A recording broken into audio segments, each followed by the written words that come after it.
Viral wanita naiki Padmasana Pura di Palangkaraya, PHDI langsung bereaksi. Viral video aksi seorang perempuan yang menaiki lalu duduk di atas Padmasana, tempat untuk bersembahyang dan menaruh sesaji di Pura Sali Paseban Batu.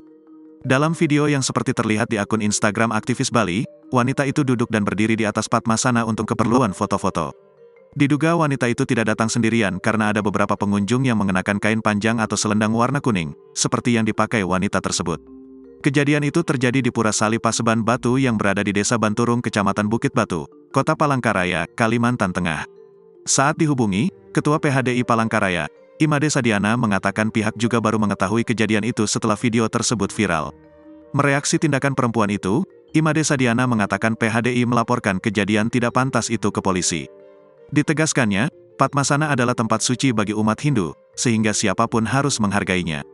Menurut Imade Sadiana, bila mencermati video itu, kejadiannya diduga sudah lama karena kondisi di pura tersebut saat ini sudah berubah.